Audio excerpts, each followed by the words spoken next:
Salut tout le monde, j'espère que vous allez bien. En ce qui me concerne, ça va plutôt pas mal. Alors comme d'habitude, on met les petits pouces, on s'abonne, on pose des questions. Les questions, j'y répondrai avec plaisir. Vous pouvez même partager la chaîne si vous le souhaitez. Ça sera du plaisir aussi. Alors aujourd'hui, je vais vous faire une recette de jarret de bœuf. Je vais le travailler un peu style navarin. Parce que je vais cuire tous les légumes avec la viande. En fin de cuisson, ça sera un plat, vous le posez sur la table et tac, terminé. Alors dans ce plat là, je vais y mettre donc des oignons rouges, du céleri, du poireau, des carottes, du navet. Le reste de céleri, les feuilles, ça je les mets au congélateur. Ça me permet de parfumer des sauces ou de parfumer une purée ou une soupe. Voilà, c'est dommage de jeter ça, mais là j'en ai vraiment de trop. Hein. Si je mets tout ça dans mon plat, ça va être un jarret au céleri. Hein. Alors vous pouvez prendre du céleri rave aussi si vous en avez au jardin. Mais moi aujourd'hui, j'ai pas eu envie d'acheter 2 kg de céleri pour faire juste un petit plat. Déjà rien que ce truc là, ils le vendent, ça pèse une tonne là. Et puis donc du coup j'ai arraché quelques feuilles, enfin quelques branches pour être précis. Et puis voilà. Donc ce plat là, je vais le faire donc en aromate. J'ai un peu de bouquet garni mélangé là, des herbes de Provence, du clou de girofle, du poivre comme d'habitude, de l'ail, bien entendu du sel. Je vais y mettre pour la sauce un peu de tomate concentrée.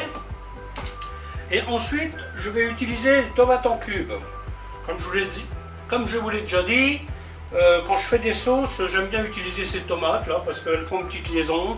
Voilà, si vous voulez utiliser des fraîches, vous utilisez des fraîches, pas de souci. Voilà, mais écoutez, je vais vous expliquer comment faire tout ça. A tout de suite. Donc, première opération, on va bien chauffer la casserole. Je mets un petit peu d'huile. Ce que je fais avec le jarret, vous voyez, je vais l'inciser légèrement, comme ça, la peau ne se recroquevillera pas trop. Parce que comme vous le savez, le jarret est une viande quand même assez nerveuse.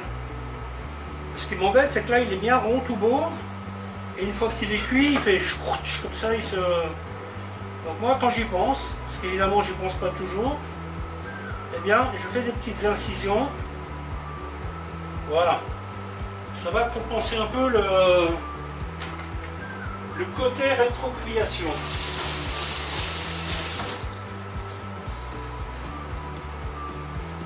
Là, je crois que j'ai inventé un nouveau mot. Donc, tous les légumes, on va les couper assez gros. Parce qu'ils vont cuire avec la viande. La complication de cette recette, c'est les temps de cuisson. Il n'y en a vraiment pas d'autres. Hein. Ce truc-là, il faut, je dirais, 1h30. Enfin, c'est un peu variable. Hein, mais le dernier que j'ai acheté en même temps que celui-là, je l'ai cuit 2 heures. Vous voyez, parce que je cuis vraiment à petit feu. Donc, il y a une probabilité que celui-ci, il va mettre 1h30, 2 heures à cuire. Et ça, c'est donc un truc à tester. Hein. Les pommes de terre, coupées gros comme ça, il faut compter, je dirais, 40 minutes. Pommes de terre fermes. Les carottes que je vais couper gros aussi, on sera aux alentours des 40 minutes. Le céleri, le navet, je vais couper en 2. Vous voyez, donc là, on est grosso modo aux alentours des 40 minutes. Donc, qu'est-ce que je vais faire? Eh bien, je vais donner... Attends que je réfléchisse. 40 minutes, tac, tac. Donc, je vais donner 50 minutes à la viande toute seule. Et ensuite, je vais rajouter mes légumes. Et normalement, si tout va bien, tout sera cuit en même temps. Si la viande est cuite, mais pas les légumes, c'est pas grave, on la retire et on continue de cuire les légumes. Si les légumes sont cuits avant la viande, c'est pas grave, on retire les légumes et on continue de cuire la viande. Vous voyez, c'est pas dramatique comme situation. Mais l'idée, c'est que tous les parfums vont se mélanger. Hein. Allez hop, on va commencer par ça.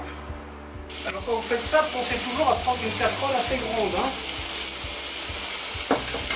Vaut mieux avoir trop grand que pas assez. Hein. Parce que l'inconvénient, on rajoute ci, on rajoute ça, et à la fin, c'est plein à rabord. Vous voyez, c'est pas l'idée. Hein. L'idée, c'est que tout soit à hauteur. Donc vous voyez que j'essaye d'avoir tout à la même longueur, à peu près. Les petits bouts, j'en fais quelque chose. Hein. Les branches de céleri, je les ai épluchées.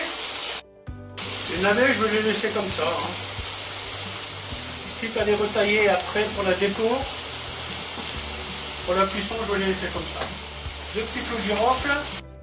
Donc là, ce que je vais faire griller les légumes vite fait. Et je vais les ressortir.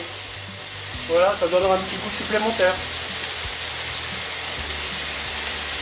Après, vous pouvez échapper cette étape, hein. Vous pouvez les mettre directement dans la casserole. Hein. Là, j'avais envie de faire un truc un peu plus savoureux, quoi. Hein. Là, vous n'avez pas d'obligation. Hein. Travail de boucher, vous voyez. Vous mettez des petits morceaux de nerf comme ça avec.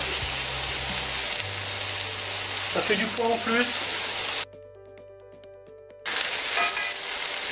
Vous voyez, l'avantage d'avoir une casserole assez large, c'est que ça me permet de faire plusieurs choses en même temps dans la même casserole. Là, ma viande, elle continue de rissoler. Et en même temps, je vais faire mon oignon. Donc là, je mets déjà les 2 clous de girofle, les 2 feuilles de laurier, un petit peu de bouquet garni, un petit peu d'herbe de Provence, un petit peu de poivre. Ensuite, tomate concentrée un petit peu. Je la fais griller un petit peu. Les glaçages au vin blanc. Une demi-bouteille.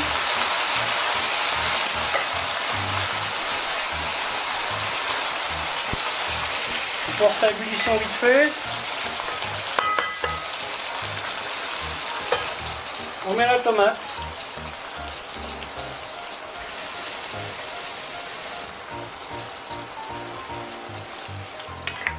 Et là, on va bien mouiller à hauteur.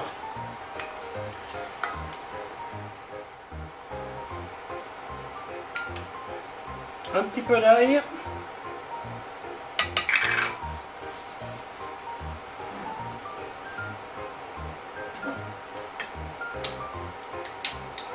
Alors quand vous faites cette ail, surtout ne le laissez pas traîner dehors. Hein. Vous prenez, vous rangez. Bien sûr du sel. Ça vous pouvez mettre même dans une salade, hein, c'est très bon. Les feuilles. Même de la coriandre que j'ai congelé moi-même. Voilà, maintenant je suis à l'ébullition. Et je vais... Et bien sûr quand on couvre on baisse son feu. Voilà. Et là, je pars sur 50 minutes. Je vous retrouve plus tard. Donc là, nous sommes à 40 minutes. La viande me paraît moins dure que d'habitude. Donc, le moment est venu d'y rajouter les légumes.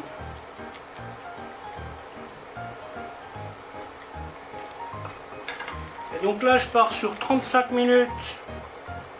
Pour un premier test.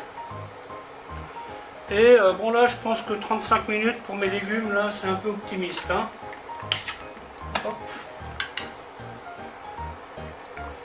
C'est juste pour faire un point de vérification en cours de route.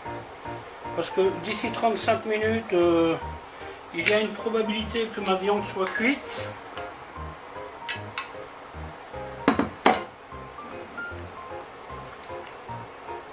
Mais bon, mes pommes de terre, je pense pas qu'elles seront cuites.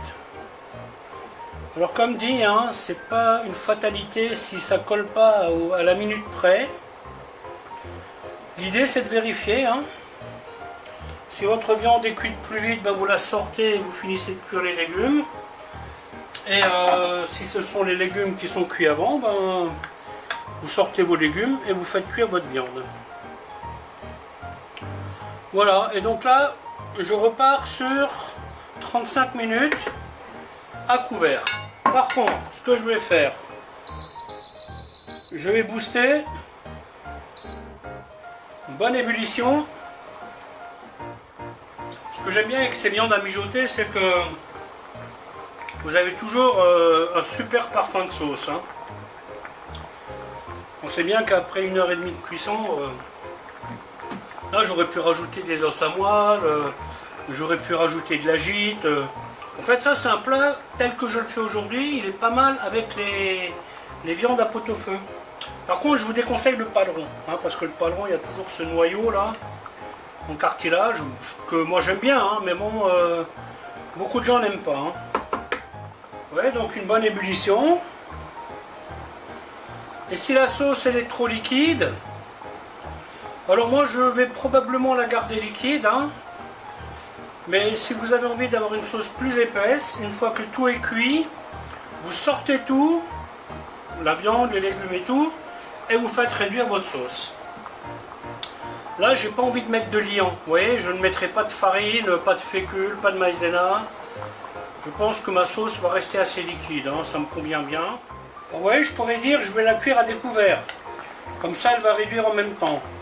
Mais le problème, vous voyez, c'est que mes légumes, ils sont pas complètement... En fait, ils flottent. Et c'est la raison pour laquelle je mets ça à découvert. Et puis je pars donc sur 35 minutes de cuisson. A tout de suite. Donc là on va tester la viande. Vous voyez, elle est restée plate. Bon, les légumes, il leur manque quand même encore pas mal de cuisson. Hein.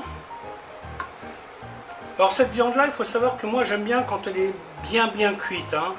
Donc j'insiste toujours là-dessus. Hein. Par contre maintenant je vais laisser à découvert. Là je pars sur 15 minutes. 15 minutes, ça nous ramène à 1h30 en tout. Hein. Donc du côté timing, on est plutôt pas mal. Pommes de terre, c'est bon, ça c'est sûr. La viande, je vais la sortir, c'est sûr aussi. Le poireau, je vais le sortir aussi. Alors quand vous faites ce genre de plat, vous voyez, par exemple avec les légumes, c'est bien de savoir combien de chaque vous avez mis. Donc là, j'ai 4 poireaux. 4 carottes, ah ça va, le navet aussi il vient bientôt, le céleri, ça me convient, parce que moi j'aime pas les légumes trop cuits, hein. Bon, les carottes une fois de plus, hein, je sais pas ce que c'est comme carottes là, mais t'as l'impression qu'elles vont jamais cuire. Donc là j'ai le navet il manque pas beaucoup, donc maintenant je vais... Là, je pense que je vais rajouter 10 minutes. Ça permettra aussi de réduire la sauce. Et puis après, ça devrait être bon. Hein. Au niveau sel, je vais attendre la fin de cuisson. Voilà. Écoutez, je vais laisser finir la cuisson tranquillement là. Petite réduction. La vidéo va se terminer là, en espérant qu'elle vous aura plu. Alors, je vous dis à bientôt pour une autre recette. Bye bye.